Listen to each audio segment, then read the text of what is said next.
gente, tudo bem? Muito prazer conversar com vocês. Eu sou o Felipe Ciani, sou comunicador, palestrante, empresário, sócio aqui da Office Connection e hoje eu vou bater um papo com 3 super arquitetos que estão participando aqui com a gente dessa nossa mostra, dessa nossa arena, mais uma arena Office Connection para a gente falar sobre arquitetura, para a gente falar sobre tudo que está acontecendo de bacana, tanto nos mercados corporativos, um pouquinho de mercado residencial, porque a gente sabe que as duas coisas acabam se juntando, mas nosso foco principal aqui é saber o que está rolando de legal nos mercados, principalmente corporativos de arquitetura, nos mercados de facilities, e para a gente entender também um pouquinho como é que essa questão da arquitetura orgânica chega nas nossas vidas, né? Então, estou aqui do meu lado com 3 pessoas que, assim, vão me trazer uma missão um pouco difícil, porque eu estou com 3 Pedros aqui do meu lado, basicamente, né?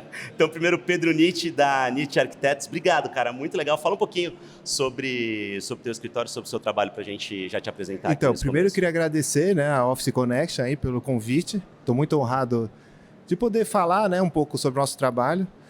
Nós somos um escritório que a gente sempre chamou de jovem, né? Que veio do ano 2000, hoje já não é um escritório tão jovem, né? Tem 24 anos.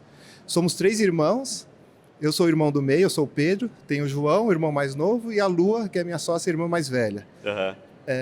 Então, é uma empresa familiar, a gente tem, nossos pais eram artistas plásticos, os dois, então a gente nasceu nesse ambiente criativo e de solução estética, artistas plásticos, né? No intuito de formar, fazer espaço, fazer casa, fazer escritório. E no final das contas, o que a gente mais pensa é em fazer cidade, né? Como que a gente pode se relacionar uns com os outros da melhor forma, no final das contas é um pouco isso, né? Então, eu acho que passa por aí.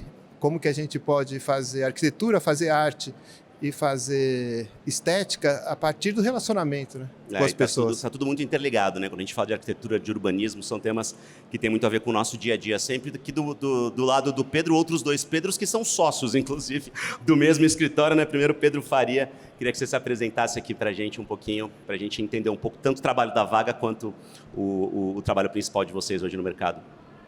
Legal, boa tarde aí, agradecer também pelo convite, é uma honra para a gente também poder estar aqui conversando um pouco, falando um pouco aí do nosso escritório. Eu sou um dos sócios do Vaga, o Vaga é um escritório que tem aí 9 anos. Jovem, dá para dizer um escritório bem jovem ainda, né? O deles é jovem de verdade. É jovem de verdade, né? Exato. Ainda sou. Exato. Mas a gente estava até conversando agora antes e falou como os ciclos da arquitetura são longos, né? Então, na arquitetura, um escritório de 25 anos é considerado um escritório jovem ainda. Então, muitas das coisas que a gente idealizou lá no começo do escritório ainda estão sendo feitas agora. Então, muitas das nossas realizações estão acontecendo agora, né? Então, pode-se considerar que somos jovens arquitetos. A gente estudou junto, a gente fundou o escritório em 2014. São de São Paulo, não? Eu sou de Campinas. Campinas? Mas estudamos no Mackenzie. No Mackenzie, aqui em São Paulo, sim. Uma formação inicial de 3 sócios, né? Hoje em dia só sobraram os Pedros, eu e o Pedro. Legal. Gente, para a gente entender então, hoje a Vaga trabalha com projetos que são mais focados em que linha de arquitetura? Então, a gente nasceu muito com essa vontade, com essa premissa de não ser um escritório de nicho. Então, de enfrentar desafios diferentes, independente da escala ou da natureza do projeto. E isso, por um lado, é muito legal, mas por outro também é desafiador, que você acaba tendo que vender para todo mundo. Mas, para a gente, é o que motiva o nosso dia a dia, assim, de ter... não ter uma repetição, né? A gente vai desde a escala do objeto, passando por pequenas reformas, projetos de interiores, até para projetos maiores, até uma escala do urbanismo. Então, não tem muito tédio nesse sentido lá dentro. Então, isso aconteceu de uma maneira muito legal ao longo desses 9 anos de atuação. Assim. Legal. Você está com quantos anos, Pedro? Eu estou com 48. E vocês? 33. 33? 32. 32. A gente não está falando de um abismo aqui geracional, mas a gente tem 2 gerações diferentes, né? A gente tem aqui provavelmente estilos que têm referências um pouco diferentes. Quando a gente traz tudo isso, tanto para a arquitetura do mundo corporativo, quanto para a arquitetura residencial, eu sei que são coisas bem diferentes, tá? Eu sou da área da comunicação, mas eu sei que são coisas bastante diferentes, projetos bastante diferentes e exigências bastante diferentes. Mas essa diferença geracional, ela já traz referências que mudam bastante o jeito de pensar os projetos? Então, ó, eu acho que a gente está numa mudança. Quando a gente já vai ficando mais velho, a gente olha um pouco com distanciamento a quantidade de mudanças que a gente passou e parece que o mundo fica... A gente aceita mais que ele está em transformação, né? Parece que quando eu era mais jovem, eu era mais rígido em relação à mudança. Eu achava que eu tinha que ter objetivos mais fixos, né? E eu vejo que eu gosto de ver a nova geração porque eles exploram, né, assim, com mais intensidade, como se fosse novidade, e a gente fica enxergando aquilo como a possibilidade da gente se transformar também, né? Então eu gosto muito de interagir com a nova geração, porque parece que eles têm mais gás e mais vontade de transformar, e por outro lado eu acho que a gente está mais, os mais velhos são mais abertos para a transformação. Então acho que a troca é muito rica, né? E aí vocês são mais jovens, mas também já tem uma outra geração atrás de vocês chegando no mercado, né? Uma ou duas gerações da galera que está se formando e a galera que já está mais ou menos nesse meio do caminho, né? Acaba que a gente pode fazer duas leituras, né? Ou de que o mundo está muito competitivo, ou de que está todo mundo junto fazendo troca, né? E aí, no fim do dia, eu acho que cada geração, cada núcleo que a gente percebe dessa galera com idades, com blocos de idades um pouco diferentes, eles trazem essas referências que juntas resultam em muito do que a gente vê, por exemplo, aqui na Abimad, né? A gente está falando de uma feira de mobiliário extremamente diferente daquele mobiliário do dia a dia que a gente vê, que vai muitas vezes para o corporativo, mas também vai para o residencial, porque o que eu percebo visitando muitas empresas hoje em dia é que cada vez mais as empresas têm menos cara de escritório com parede branca e cada vez mais com cara de sala de casa ou com lugares mais aconchegantes. Eu lembro cada vez que antigamente a gente ia nas empresas era padrão aquela luz branca, aquela luz que parecia que a gente estava entrando num frigorífico, e hoje cada vez mais fica uma coisa mais quente, uma coisa mais gostosa. Vocês percebem isso nos projetos de vocês também? Aí não só falando de referências de idade, de gerações, mas no geral quando a gente olha para o mercado corporativo? Eu acho que um bom exemplo que a gente tem hoje foi a transformação que a gente fez no nosso próprio escritório, assim, que nosso escritório a gente mudou para lá, foi logo depois da pandemia, a gente mudou para o espaço que a gente está hoje, que é ali na Avenida Ipiranga, e foi um escritório que passou exatamente por essa transformação que você está falando. A gente chegou lá, no primeiro momento a gente viu aquela sala que eram aquelas divisórias de drywall, forro de gesso, luz branca, piso elevado, carpete em tudo, assim. Você chega, você toma até um susto, né? Você fala, meu Deus do céu, onde que eu tô, né? Vou ter que me enquadrar, você fica alerta, né? Exatamente. E daí o processo foi muito esse, assim. Então a gente falou, bom, vamos desvelar essas estruturas que estão aqui, fazer um ambiente mais aconchegante para ser o nosso ambiente de trabalho. Acho que entra um pouco na alteração até de forma de trabalho que a gente tem hoje, que é uma forma muito mais horizontal de trabalhar, de trocar informação, de trocar ideia com todos os arquitetos que fazem parte da equipe, né? Antes você já tinha aquele escritório mais segregado, né? As salinhas e tal.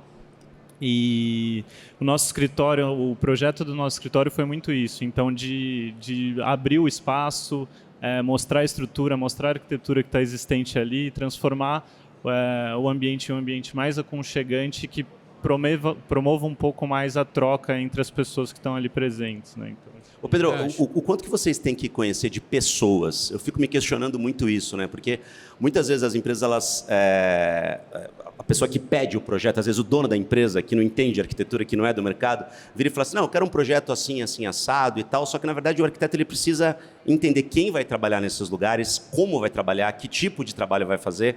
Antigamente eram só aquelas baias brancas mesmo, segregadas, com o drywall branco que você disse. Mas hoje, fazer um projeto é muito sobre entender pessoas também, né?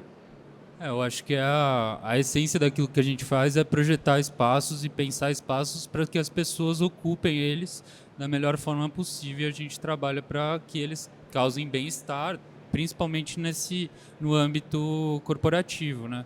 Mas falando do comportamento, aí, principalmente depois da pandemia, pegando um pouco do gancho que o que o Pedro estava falando, eu acho que o nosso papel e acho que as marcas, sejam elas na hora de projetarem os espaços de trabalho delas ou lojas, espaços que que são para vender, né, de varejo, elas estão cada vez mais entendendo que você precisa fazer sentido a pessoa estar no presencial, seja no trabalho ou você está chamando a pessoa para a sua loja.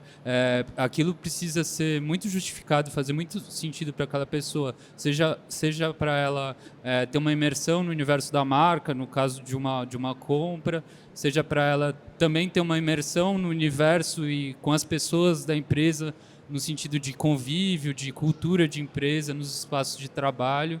Então, principalmente depois da pandemia, com que o home office está muito mais difundido, hoje o nosso desafio como arquitetos é criar artifícios dentro do espaço para que justifiquem esse deslocamento, né? Porque instalar por instalar já não é mais suficiente, as coisas podem ser resolvidas remotamente. Então, por que instalar, né? Eu acho que é um desafio que a gente se depara sempre, assim, tanto com os projetos para varejo, né, na parte comercial, que é para receber clientes, quanto nos espaços de trabalho, que é o que as empresas buscam, criação de cultura, né? Queria entender com vocês três também o quão mais difícil tá fazer projeto hoje em dia, principalmente com você que tem um pouco mais de experiência nesse caso, porque eu percebo que hoje, quando a gente fala em arquitetura, existem preocupações que não existiam há algumas décadas, né? A gente se preocupa muito com acústica, a gente se preocupa muito com conforto térmico, a gente se preocupa muito com temperatura de cor, de iluminação, que, de novo, eram pontos que não eram tão discutidos quando a gente falava em facilities, quando a gente falava em projetos empresariais. Como é que vocês veem hoje essas exigências todas? É realmente mais complexo? É um trabalho que precisa custar mais caro, inclusive porque o arquiteto ele se debruça mais por esses projetos e precisa olhar para mais vertentes, para mais frentes? Eu acho que o projeto precisa custar mais caro porque a vida está mais cara, né? O custo de vida, principalmente em São Paulo, está muito mais caro, né? Porque você me fazendo essa pergunta me faz pensar que tudo ficou mais complexo, né? E tudo ficou mais caro. Parece, assim, talvez até seja, a gente está percebendo que a gente tem que usar toda essa energia do aumento de complexidade, do aumento de custo, do aumento de população, né, de aumento de tecnologia, de tudo ao mesmo tempo agora, para canalizar, para a gente meio que conseguir atravessar essa jornada sem destruir o planeta, né? Parece que o planeta colocou um limite para a gente de canalizar mesmo, né? Entender que a gente não adianta a gente só explorar, só avançar, destruindo e comprometendo a nossa própria saúde, sei lá, trabalhando turnos. Eu fico pensando no espaço de trabalho, a gente está falando de Office Connection, né? O Pedro falou do como atrair, como justificar o presencial. Então, eu acho que a gente pensar no planeta é também pensar no bem-estar do ser humano, né? Porque, assim, parece que se a gente estressar o planeta a ponto de ele ficar, da gente ser extinto, os outros animais talvez continuem, né?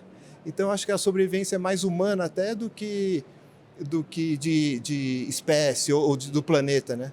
Eu penso muito nisso, assim. Quer dizer, de novo, outra preocupação que não se tinha tanto antigamente, com questões sustentáveis, com questões ambientais, né? Então, são pontos que, se a gente parar para pensar, eles extrapolam até, de fato, a atuação tradicional, entre muitas aspas, daquela arquitetura do inconsciente coletivo das pessoas, né? Então, são pontos que realmente fazem que você precise ter uma visão mais 360 dos projetos hoje, Pedro? Sim, com certeza. Eu acho que toda a parte de sustentabilidade, ela não tem mais como se desassociar da arquitetura. É algo que está presente, tanto está presente no modo de vida de todo mundo, em questão de sustentabilidade social, sustentabilidade ambiental. Acho que é tudo parte do grande pacote aí que o arquiteto tem que considerar ao conceber qualquer projeto, assim. Então é algo que está intrínseco da nossa profissão e faz parte do processo de pensar a arquitetura, assim. Acho que não tem como desassociar uma coisa da outra, assim. Acho que a gente fala que acho que bons projetos são sustentáveis por natureza, não é algo que você acrescenta depois, uma tecnologia muitas vezes as respostas estão dentro de uma técnica vernacular, da arquitetura popular, mas que você possa, pensando aquilo de uma maneira, desde o começo, junto com o projeto, isso não vira um aparato, né? Faz parte da essência dos projetos. Então, eu acho que o caminho é encarar, principalmente essa questão da sustentabilidade, não como algo dissociado da criação, mas algo que nasce muito junto, uma premissa de projeto como qualquer outra, né? Como as questões funcionais, as questões mais abstratas que vem de cada cliente que você está trabalhando. Mas você tocou num ponto importante, né? Que vem do cliente. Sempre vem do cliente? Ou muitas vezes vocês acabam dando sugestões que ajudam nesses projetos, né? Porque, pelo menos, eu percebo que em muitos mercados, às vezes o cliente não sabe exatamente o que ele quer. E eu acho que a arquitetura não é muito diferente, né? Você sabe que a gente gosta de prolongar muito a fase do conceito, justamente para a gente trocar muita figurinha. Exatamente. E saber o que o cliente realmente quer. Propor caminhos, inclusive, Propor caminhos, abrir a cabeça, explorar ao máximo, para daí começar a funilar numa segunda etapa, sabe? Porque muitas vezes realmente não sabe o que quer, e às vezes sabe o que quer, mas quando olha a coisa desenhada, né, vamos dizer assim, na linguagem da arquitetura, porque você falou agora, né? Pô, a gente está vendo que o conhecimento parece que ele abriu um leque 360 para todo mundo, né? Uhum. Então você perguntou assim, eu entendo um pouco de planta, eu entendo um pouco de fotografia, todo mundo entende um pouco de luz, de vinho, de café. E eu acho que a gente usa uma ferramenta que é da arquitetura, né? Então, eu acho que a gente pode ter o conhecimento de tudo, mas usar a arquitetura especificamente para avançar no campo da arquitetura, né? Então, eu gosto muito, quando a gente está meio perdido lá na equipe, fala assim, pô, mas o que ele está pensando? Pô, vou conversar com o psicólogo para ver o que realmente ele disse. Pô, vamos conversar com o biólogo para saber qual que é a melhor espécie. Mas aí tem uma hora que a gente põe a bola no chão e pensa assim, mas e o que a arquitetura tem a agregar em todo esse conhecimento, né? Nessa hora a gente se sente um pouco mais confortável de saber que a gente também tem ferramentas para conseguir dar passos importantes no sentido espacial, no sentido das relações espaciais mesmo e físicas, né?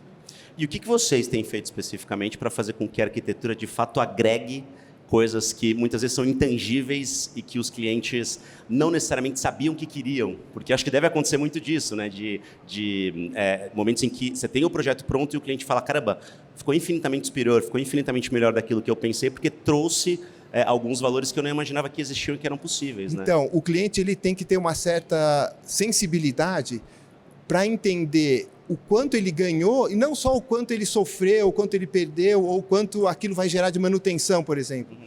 Aí acho que é um pouco de visão de mundo, um pouco, sabe? A gente tem que também agradecer um pouco as conquistas que a gente tem, e não só o que a gente não alcançou, ou o que foi falho, né?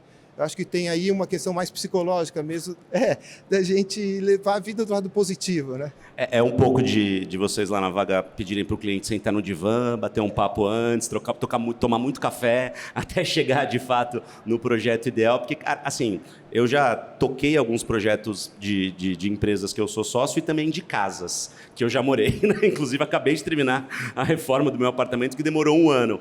E cada projeto é um projeto, tanto das minhas empresas quanto dos lugares onde eu morei. E eu percebo que em cada um deles eu tive um momento, ou muitos momentos com os meus arquitetos, que era muito assim mesmo, de broderagem mesmo, sabe? De conversar, falar, cara, troca, me traz aqui o que você acha, vamos tentar junto chegar num denominador comum. Como é que funciona essa relação para vocês lá no escritório?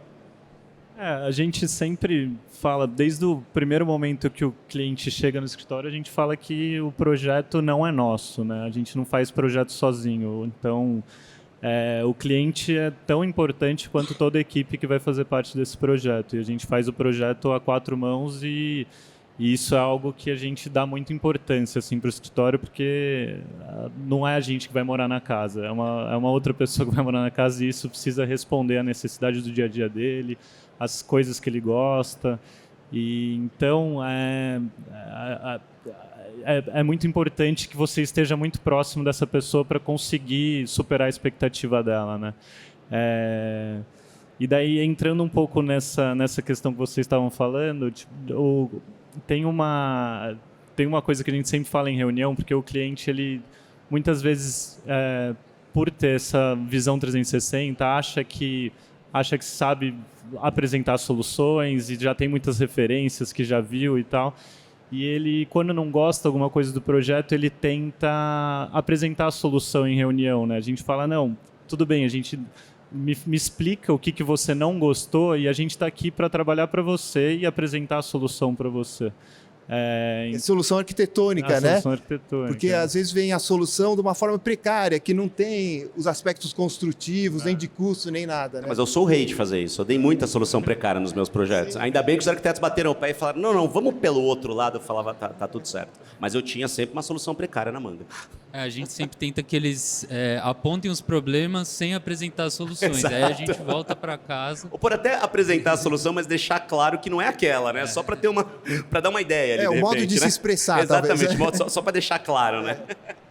Mas, sem dúvida, esse processo inicial de projeto, que é um exercício de empatia, no residencial você acaba virando psicólogo mesmo, entrando muito na intimidade da família, do casal, justamente para entender como eles são e como eles vivem para conseguir materializar essa essência em espaços, em atmosferas. E no caso de marcas é a mesma coisa, é um pouco menos sentimental, mas muitas vezes as marcas têm missões, valores, até uma estética muito bem definida, né? E a gente precisa levantar isso, entender, absorver isso para conseguir traduzir isso em espacialidade, que é o que a gente faz. Né? Você tocou num ponto que é muito interessante, né? Que é o tal do MVV das empresas, né? Missão, visão e valores. Tem empresa que tem testemunho, manifesto e coisas do tipo. Vocês chegam nesse nível de estudo, de conversa, de realmente saber para onde a empresa está indo, onde ela quer chegar como negócio. Tudo isso influencia no projeto que vai ser feito para aquela empresa e nos equipamentos, nos materiais, no mobiliário. Tudo isso realmente conta para esse projeto, de fato? Para tentar traduzir a alma dessa empresa?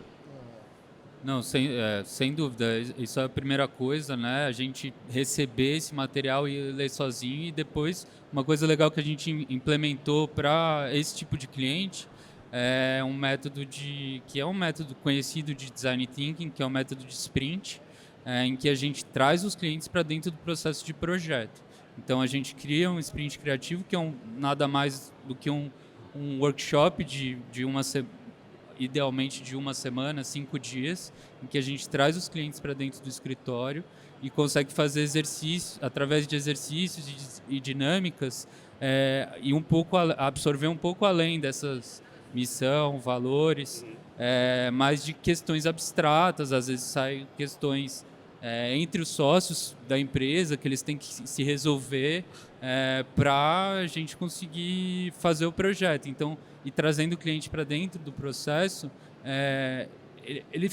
eles ficam muito mais satisfeitos também, porque eles realmente foram parte importante, integrante do processo principal, igual o Pedro falou, que é o processo de criação. Sim. Que é no momento onde todas as decisões importantes estão sendo tomadas. Me dá um exemplo de como funciona na prática. Eu fiquei curioso com isso, desses sprints. Então, o legal que quando ele está falando de cliente, não é o cliente... Porque quando você está trabalhando para uma marca, você fala, tem vários clientes, né? Exato. Tem os donos da loja, tem o cliente final, para quem que ele está vendendo o produto dele. Mas, no caso, a gente fez... Esse sprint ele funciona normalmente em uma semana.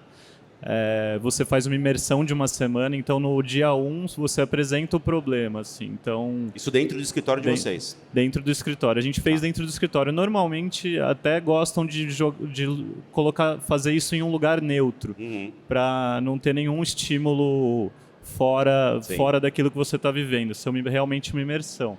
Mas no nosso caso a gente fez dentro do nosso escritório, então a gente trouxe... os sócios da empresa que a gente estava fazendo, trouxe uma pessoa do marketing, aí você monta uma mesa com especialistas assim, da marca.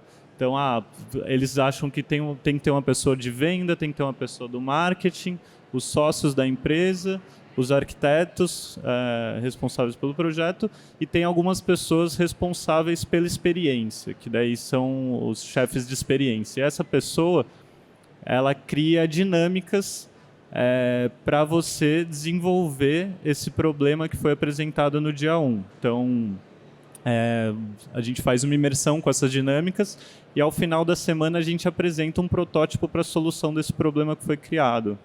Então, no nosso caso, era para fazer uma flagship nova de uma loja de colchão, que chama Zissu. A gente fez em parceria junto com o Pistache Ganassi, um escritório que trabalha bastante nessa área comercial, e trouxemos todos os especialistas da empresa dele, e a ideia era fazer essa loja com esse novo conceito. Aí no final da semana a gente tinha um conceito na mão para daí começar o projeto arquitetônico. Então a gente tinha um conceito bem abstrato, assim, da onde a gente tinha que qual que seria o resultado que a gente tinha que chegar com essa loja, quais seriam os caminhos que a gente deveria tomar para começar o projeto de arquitetura. E daí, no final da semana, a gente começou esse projeto e fez toda a criação a partir de todos os conceitos que foram discutidos nessa semana de imersão. Assim. Então, foi uma novidade para todo mundo. Assim, a gente teve um resultado que a gente considera muito satisfatório. Assim, a gente gostou bastante. Agora, você tem que ter um cliente que compre também essa ideia, né, de poder, entre muitas aspas, investir todo esse... Eu ia falar perder esse tempo, mas não é perder, realmente é investir todo esse tempo de uma semana, porque é bastante tempo, só que isso vai evitar refações lá na frente, idas e vindas de projeto, porque vai trazer para vocês uma série de informações, dados que são riquíssimos e importantes para traduzir essa alma mesmo da empresa, né? Para realmente ter o projeto de fato como ele tem que ser, né? Pertencer e de uma forma orgânica, assim, que seja realmente profundo dentro, né? Que não seja só uma campanha assim, externa, que o funcionário tenha que adotar, mas com aqueles cartazes que reverberam um pouco, né, no sentimento. Então, acho que esse tipo de imersão parece que conecta as pessoas para que as soluções sejam realmente profundas e façam sentido, né? Então, me faz lembrar aquilo que os psicólogos chamam de transferência, sabe? Sim. Parece que a gente tem que meio fazer a criação transitar entre o cliente e nós como os técnicos, vamos dizer assim, da solução, para que a solução não seja só nossa, né, mas que ele participe também da solução, né? Agora, aqui dentro da Office, a gente tem um trânsito muito grande nas áreas de facilities também, né, que são as áreas que vão acabar pegando esse projeto e prolongando a vida deles, né, e garantindo que eles... que todo esse aparato, que todo esse ambiente corporativo, de fato, tenha essa vida como ela foi concebida na origem. Como é que funciona essa transferência de informações, né? Porque muitas vezes vocês estão levando uma série de equipamentos e produtos para dentro da empresa que fogem demais do tradicional, que fogem das lojas comuns, onde tradicionalmente aquele facility mais antigo vai buscar essas informações, vai buscar essas referências. Existe esse trabalho de oferecer um guia, de oferecer um treinamento específico, de fato, para fazer com que você tenha uma continuidade, uma vida longa desse projeto, de fato? Então, vou falar rapidinho, depois queria ouvir eles. A gente trabalha, por exemplo, na incorporação, quando a gente faz o treinamento do corretor, porque assim, muitas vezes a gente faz o projeto do edifício durante um bom tempo, com quem pensou no produto, quem pensou no consumidor, quem pensou em quem vai usar o edifício, mas o fato é que lá na ponta, quando o corretor está vendendo o escritório, o apartamento, ele não carrega toda aquela concepção que foi feita. É mais ou menos o que está falando, a gente põe um móvel legal desse do gabinete e a pessoa não sabe que ele pode ter várias alturas. Tem que ter um acompanhamento pós-entrega. Ou, no caso da venda do apartamento, tem que ter um treinamento do corretor feito por quem desenvolveu o projeto. Pode ser nós, arquitetos, pode ser o incorporador também, mas tem que contar um pouco da história de como a gente chegou na solução. Para quem vai usar, entender como se usa, né? E aí a gente garantir que, vamos dizer assim, que a gente passou o bastão, né, daquela solução, senão a solução foi muito bem desenvolvida até ali, mas acaba morrendo, né? Porque a gente não tem a herança de continuidade, né? E, de fato, é quase que um manual de instruções mesmo para quem for usar os espaços, né? Porque não adianta você ter o máximo de tecnologia, ter um mobiliário que foi pensado especificamente para aquele tipo de solução, se você não tem essa continuidade, né? Como é que funciona no caso de vocês, no escritório de vocês? A gente usa duas ferramentas aí. No caso de incorporação, como se fosse um manual do usuário, né? Em que, bom, a gente entregou, está tudo pronto lá, a obra foi entregue aos aos moradores. Isso, se eu não me engano, durante 5 anos fica a responsabilidade com a construtora, e em seguida passa para o condomínio. Então, nesse manual, que é uma coisa mais técnica mesmo, tem tudo que foi usado no projeto e como isso, em termos de manutenção, o que deve ser feito, quanto que deve durar cada um dos materiais, falando de norma de desempenho e tal. Para comercial e corporativo, a gente oferece que não para todos os clientes, mas quando faz sentido, principalmente quando tem uma replicação, um manual de padronização arquitetônica, né? E é um manual mesmo. Um manual, como se fosse um manual de marca que tem para a parte de comunicação visual e aplicação de marca, mas quais são as premissas e, materiais, acabamentos, tudo, mas principalmente as premissas de projeto para se outro escritório em outro lugar do mundo for aplicar isso, ou um escritório de outra cidade construir uma loja que está dentro dos padrões que a gente fez, o que é importante ser preservado, como o projeto deve ser pensado. Então, essas são 2 ferramentas. Mas eu acho que essa questão de facilities também tem uma questão na concepção do projeto, que é também uma questão de sustentabilidade, mas é a flexibilidade, não só de mudar o layout ali na hora, mas como o projeto, como o espaço vai reagir com o tempo, né? Que ele seja capaz de sofrer mudanças e absorver mudanças, ou até mudanças internas, ou até mudanças de uso, né? A gente vê hoje muito no retrofit sendo feito. A gente pode facilitar esse tipo de mudança já na concepção do projeto, né? Deixar ele mais fácil de ser adaptável ao longo do tempo. E eu acho que isso é uma questão de sustentabilidade também, né? Isso faz com que as edificações perdurem mais no tempo, né? E não tenha que demolir tudo para fazer de novo no futuro. E muitos projetos eles acabam tendo uma vida que o tempo faz com que o projeto se adapte e mude por conta própria, né? Um exemplo quando a gente olha, por exemplo, para projetos de paisagismo, né? Você coloca ali uma árvore que você sabe que com o tempo ela vai crescer, ela vai ocupar um espaço X e isso muitas vezes pode fazer parte do projeto.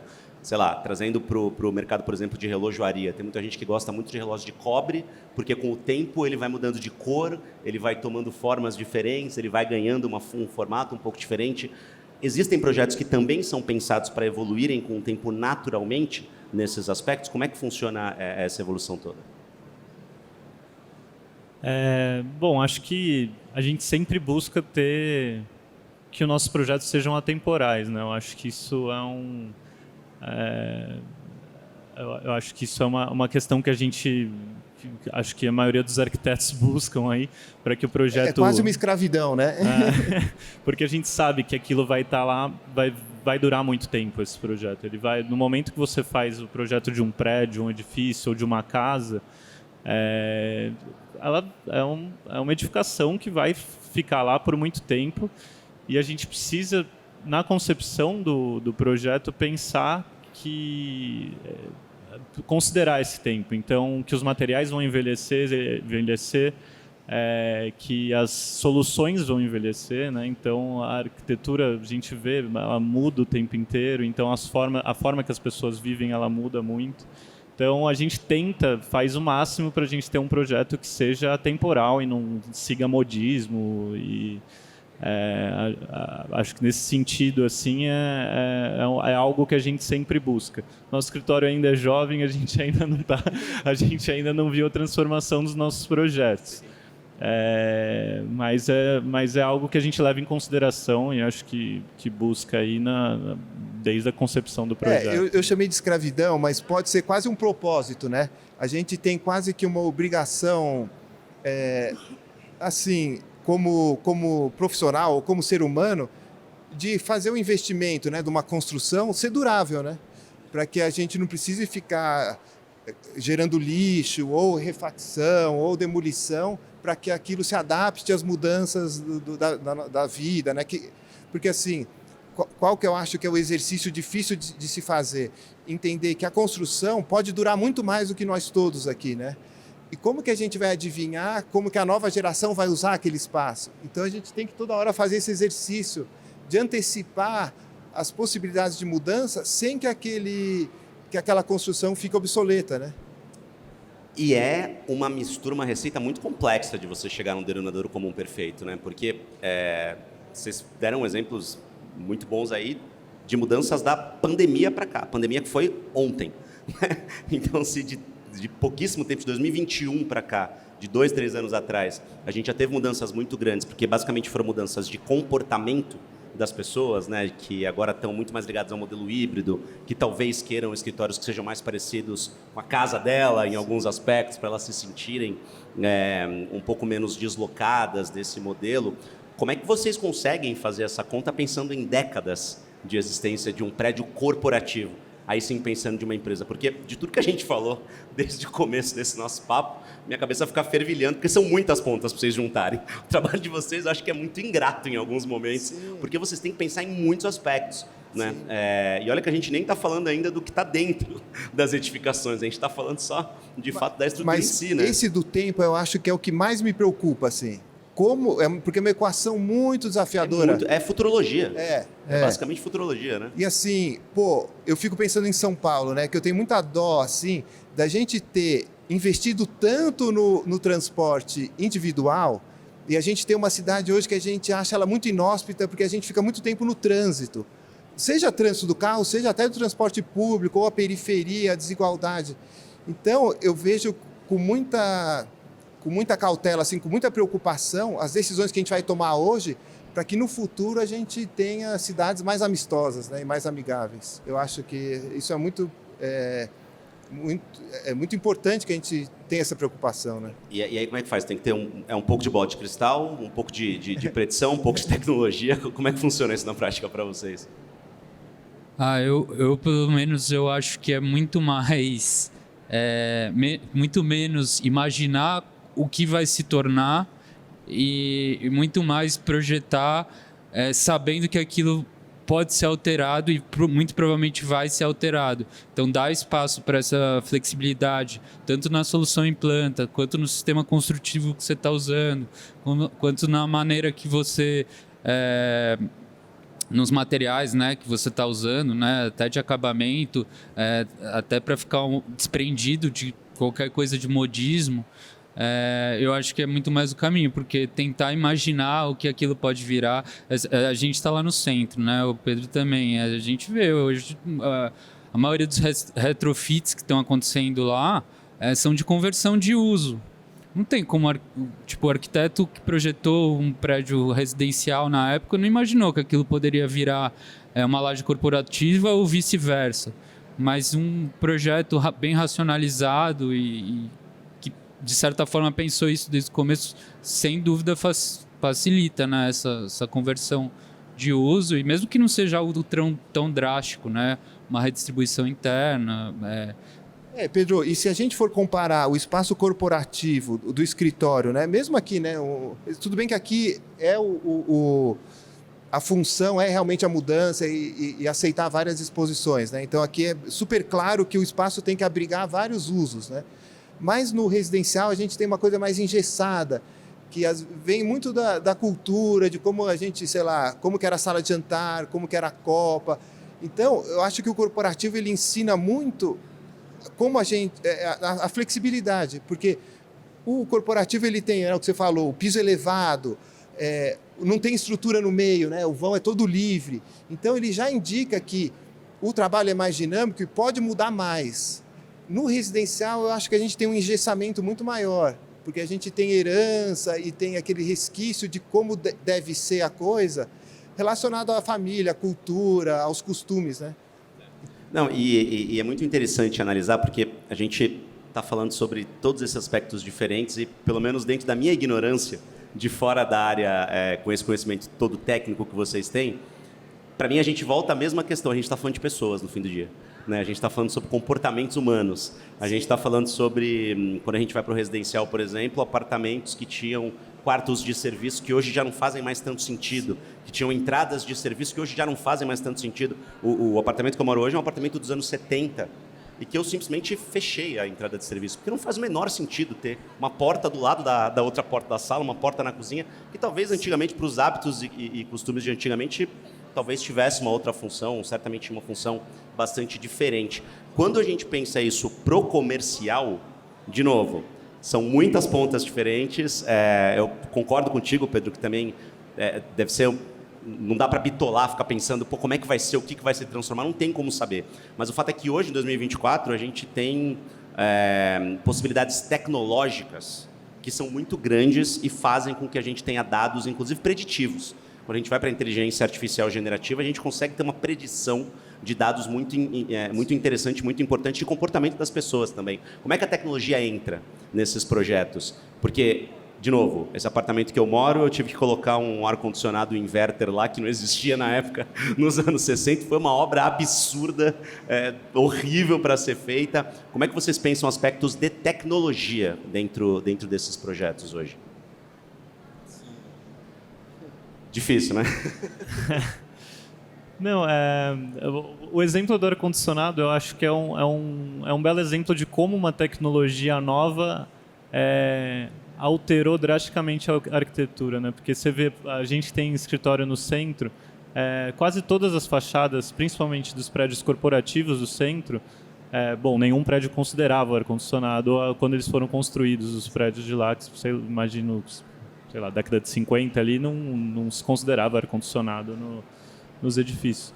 E hoje você anda, todos os prédios os prédios corporativos que estão funcionando com o escritório, fica todas aquelas máquinas pingando na rua ali, né? Então, eu acho que isso representa muito bem como uma tecnologia que não era usual ou não era conhecida na época, alterou tanto a fachada dos edifícios até como um pouco do ambiente urbano ali da calçada, que se chove na calçada agora permanentemente. Então, a gente está falando agora de inteligência artificial, que é algo super recente, pelo menos acho que tem gente que já sabe há algum tempo, mas para mim é algo super recente. Assim. Eu acho que isso vai transformar muito a forma da gente viver, o que vai gerar reflexos drásticos na arquitetura. Eu não sei para onde isso vai. Eu acho que o nosso trabalho é sempre estar antenado, fazendo as pesquisas necessárias, acompanhar o mercado e tentar tomar soluções que pareçam convenientes para a hora que a gente está projetando. E que elas... e tentar tomar soluções que perdurem um certo tempo assim e sejam a flexibilidade ajuda isso, né, que o Pedro falou. Então acho que tentar prever e ficar antenados nas tecnologias para conseguir absorvê-las no processo e nem sempre o cliente vai querer usar a tecnologia de ponta, mas a gente, não sei vocês lá, mas a gente sempre força uma barra, deixa uma espera, deixa uma tubulação seca para uma futura instalação de fotovoltaico. Passa um tubinho a mais, não custa, né? Passar um tubinho a mais ali, já que tá furando a parede. Deixa, né, a tubulação. E até na estrutura, né? Vamos eliminar os pilares, vai que você quer ter mais filho e construir mais quartos, ou quer abrir os quartos e ter uma sala mais ampla. Então, a gente, para a construção durar mais, você também tem que investir um pouco na possibilidade de ela ter, assim, mais a flexibilidade também custa, sabe? Então, a gente tem que ponderar um pouco esse investimento do longo prazo, porque às vezes o cliente é mais imediatista e fala, não, se eu quiser mudar, talvez eu mude de endereço.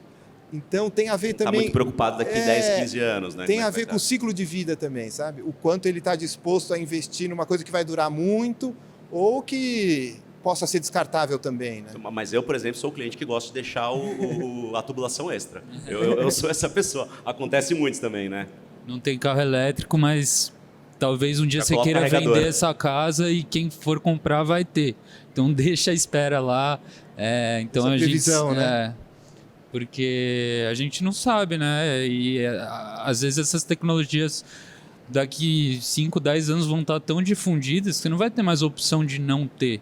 Então, você vai ter que passar por uma obra para isso. Eu acho que se a gente pode prever e deixar certas coisas já pensadas, pelo menos em projeto, a gente tenta forçar uma barra assim para o cliente enxergar isso.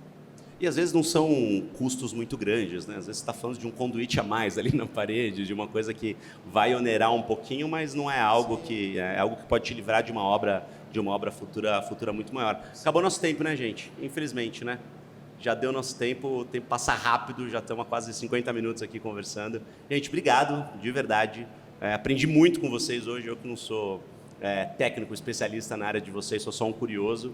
E tenho uma experiência de quem já tocou algumas obras. Sim, dá para perceber. Exatamente. Dá para perceber. Já tenho alguns traumas já de coisas que deram certo, de coisas que não deram certo, tanto no residencial quanto no corporativo. Mas aprendi muito com vocês hoje. Obrigado, de verdade. Também aprendemos. Legal. Aprendemos uns com os outros aqui, né? Muito legal, muito bacana. Bom, palavrinha final, então, de cada um quando a gente olha para o corporativo hoje. Qual que é o ponto mais importante, na opinião de vocês, nos projetos atuais? Eu arrisco dizer que é o cuidado com quem está trabalhando. Então, eu acho que a empresa tem que ter sensibilidade de garantir os ganhos e a missão, vamos dizer assim, lucrativa, né, essencial de uma empresa, mas olhar também para quem está trabalhando, quanto está se deslocando, como está se desgastando e como está ficando satisfeito naquele ambiente, né? Concordo?